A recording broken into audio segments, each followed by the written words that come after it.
Mari kawan-kawan, sebelum memulai pembelajaran pada hari ini kita berdoa. Berdoa dimulai.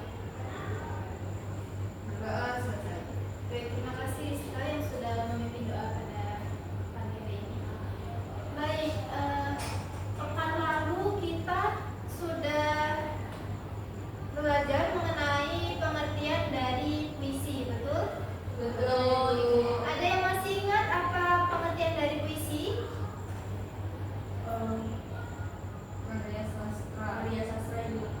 Karya sastra yang mengungkapkan perasaan, pikiran, dan pengalaman penyair dengan mengutamakan penggunaan bahasa indah atau majas. baik, betul ya Nazila. Ada yang bisa menambahkan atau cukup? Cukup Ibu, saya sama dengan Nazila. Baik, jadi pengertian puisi adalah karya sastra yang mengungkapkan pikiran, perasaan, dan pengalaman penyair secara imajinatif melalui rangkaian kata-kata yang indah. Nah, di dalam puisi itu terdapat ciri-ciri. Pertama, terdiri dari beberapa bait. Bait adalah sekumpulan larik yang saling berkaitan untuk membangun satu bagian yang memiliki makna. Yang kedua, menggunakan diksi. Ada yang tahu apa pengertian dari diksi? Gaya bahasa. Gaya bahasa, betul. Nah, diksi adalah pemilihan kata yang tepat, indah dan bermakna untuk mengungkapkan perasaan dalam puisi. Nah, dalam puisi itu satu kata bisa mengandung banyak makna dan nuansa emosional. Yang ketiga, terdapat rima.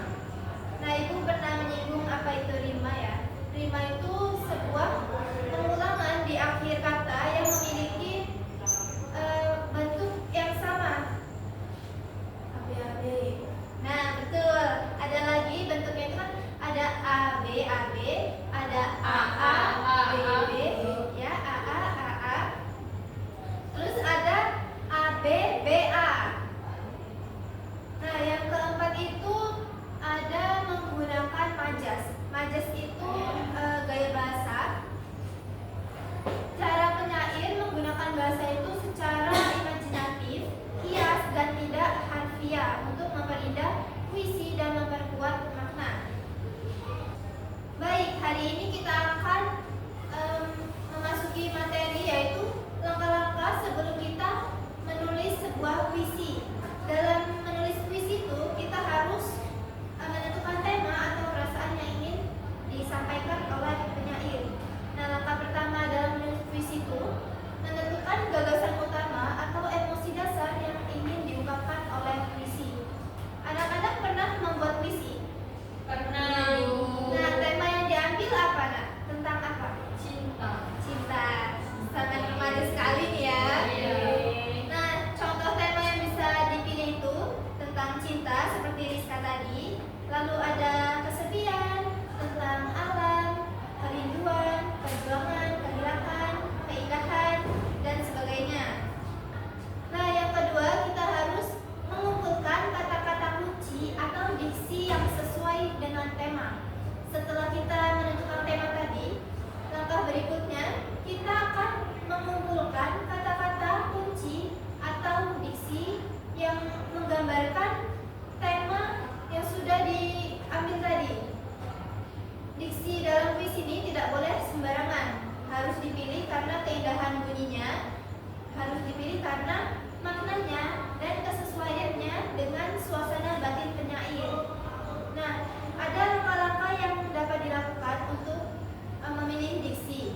Yang pertama itu kita dapat membuat daftar diksi menggunakan tema atau emosi. Contoh, kalau kita akan membuat puisi dengan tema kerinduan gitu ya, kita bisa mengambil diksi seperti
dan bait atau kumpulan dari larik tersebut.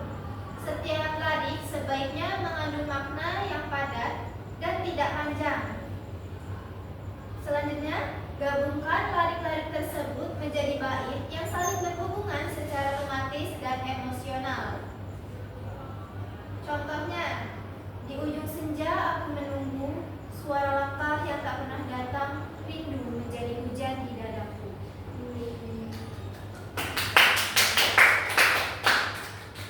Selanjutnya kita harus memperhatikan rima atau persamaan bunyi dan irama. Irama itu terdiri dari ironi, lalu tekanan dalam puisi dan alunan puisi agar puisi tersebut terdengar indah saat dibaca. Tujuannya itu membangun struktur puisi yang harmonis antara bentuknya terdiri dari bunyi dan irama, dan makna bentuknya pesan dan emosi.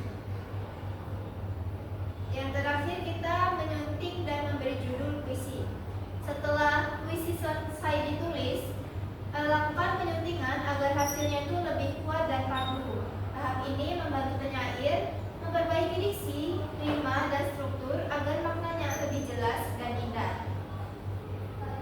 Baik, apakah materinya masih ada yang ingin ditanyakan?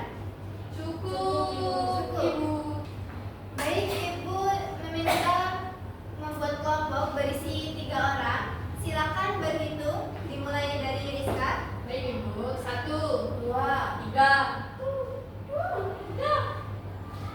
Sudah cukup? Sudah, Ibu. Baik, Ibu ada contoh puisi. Ini menulis secara berkelompok. Iya. Silakan membentuk kelompok.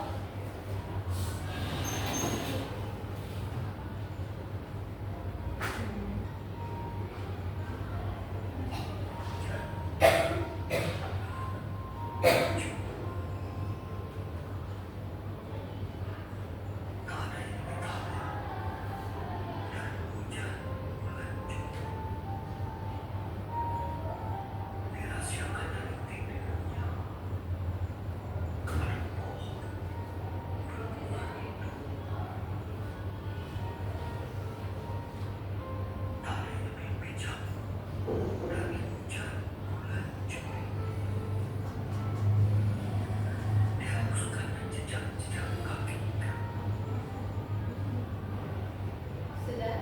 Sudah, Ibu. Baik, jadi di sini diskusinya, silakan anak-anak menganalisis tema dari puisi Hujan Bulan Juni, lalu diksi apa saja, lalu ada suasananya itu seperti apa, dan gaya bahasa yang ada dalam puisi Hujan Bulan Juni. Apa sudah paham? Paham. Baik, silakan dikerjakan secara berkelompok, ditulis di buku satu orang saja ya, Nak. Baik, Ibu. Baik, silakan dikerjakan.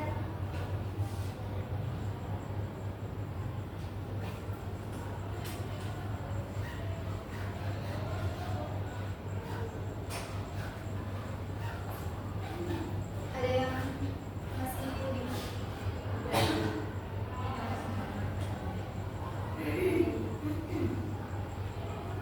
Kalau sudah bilang ya, Nak. Baik, Ibu.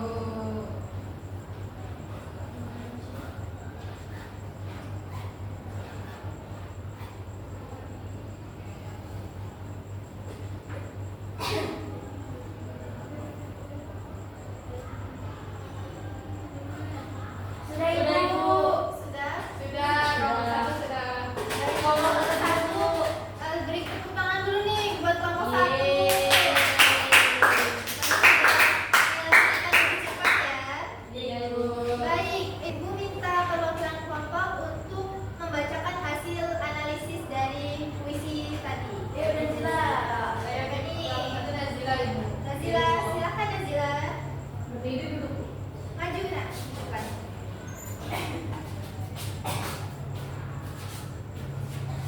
Jadi hasil diskusi kelompok 1 mengenai puisi Hujan Bulan Juni. Puisi Hujan Bulan Juni karya Sapardi Djoko Damono menggambarkan keheningan cinta yang tak terucap. Lalu tema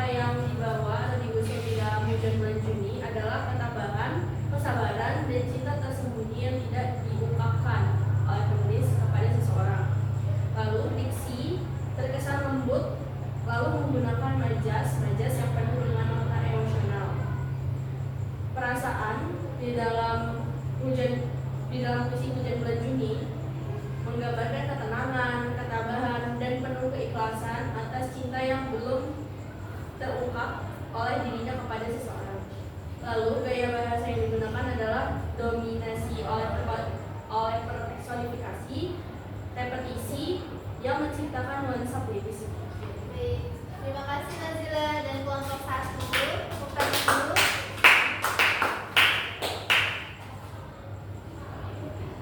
Baik, terima kasih kepada kelompok 1 yang sudah memberikan jawabannya.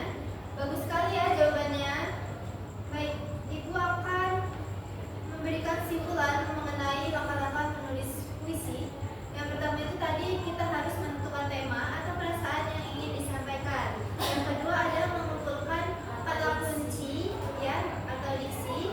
Yang ketiga kita harus menyusun larik dan bait, dan keempat menyuntik dan memberikan judul. Sampai sini ada yang ingin ditanyakan? Nah, silakan kembali ke tempat semula anak-anak.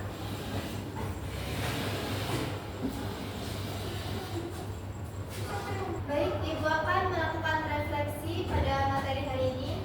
Jadi apa yang dimaksud dengan puisi? Ada yang bisa memberikan pendapat? Baik, kepada Nazila. Puisi adalah sebuah karya sastra yang dituliskan oleh seseorang. Seorang itu adalah pembawa penyair yang dengan menggunakan kata-kata indah, diksi-diksi indah, berupa majaz. Betul ya Nazila. Lalu tadi kita sudah membahas dan menganalisis puisi Hujan Bulan Juni. Nah, puisi tersebut temanya apa? Temanya tentang ketabahan, kesabaran, dan ungkapan cinta yang belum sempat terucapkan. Baik, terima kasih Nazila atas jawabannya. Pada pekan yang akan datang kita akan memasuki materi baru mengenai menyimak informasi kewirausahaan dari media elektronik. Jadi nanti anak-anak silakan mencari materi tersebut agar pada pembelajaran pekan depan kita sudah mempunyai informasi sedikit mengenai materi yang akan kita pelajari. Baik, sebelum kita menutup pembelajaran pada hari ini, silakan untuk ketua kelas memimpin doa. Baik Ibu, marilah kawan-kawan, sebelum kita menutup pembelajaran pada hari ini, kita tutup dengan berdoa. Berdoa dimulai. Doa selesai. Baik, terima kasih anak-anak sudah mengikuti pembelajaran pada hari ini.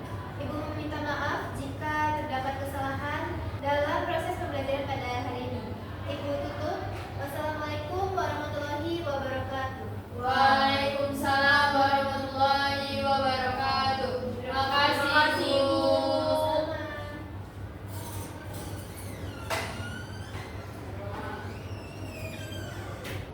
Baik, saya Disa Fiarus dengan NPM 2313041082 sebagai observer tulis dan observer lisan. Nama calon guru Novera Nur Fitriza dengan NPM 2313041012, tanggal 30 Oktober 2025, waktu 10.00. Topik menyimak teks puisi semester 5. Komponen keterampilan 1. Memusatkan perhatian. A. Merumuskan tujuan. B. Merumuskan dan merumuskan kembali masalah. C. Menandai hal-hal merumuskan masalah. D. Membuat rangkuman bertahap. Komentar. Calon guru mampu merumuskan tujuan dengan jelas di awal, namun kurang membuat rangkuman bertahap di tengah diskusi. 2. Memperjelas masalah atau urunan pendapat. A. Memparafrase. B. Merangkum. C. Menggali. D. Menguraikan secara detail. Komentar. Calon guru baik dalam merangkum tetapi jarang menggali lebih dalam pendapat siswa. 3. Menganalisis pandangan siswa. A. Menandai persetujuan dan ketidaksetujuan. B. Meneliti alasannya. Komentar. Calon guru sangat baik dalam meneliti alasan siswa untuk setiap pandangan yang diberikan. 4. Meningkatkan urunan siswa. A. Menimbulkan pertanyaan. B. Menggunakan contoh. C. Menggunakan hal-hal yang sedang hangat dibicarakan. D. Menunggu. D. Memberi dukungan. Komentar. Komentar, calon guru perlu meningkatkan waktu tunggu setelah mengajukan pertanyaan. Dukungan verbal sudah memadai. 5. Menyebarkan kesempatan berpartisipasi. A. Meneliti pandangan. B. Mencegah pembicaraan berlebihan. C. Menghentikan atau melarang monopoli. Komentar, calon guru terlihat ragu-ragu saat mencegah siswa yang monopoli pembicaraan. 6. Menutup diskusi. A. Meneliti pandangan. B. Memberi gambaran yang akan datang. C. Menilai. Komentar, penutupan diskusi dilakukan oleh calon guru secara tepat dan memberi gambaran materi pekan depan yang akan datang. Baik, itu tadi hasil panduan observer kelima, keterampilan memimpin diskusi kelompok kecil, nama calon guru Nafara Nurfitriza.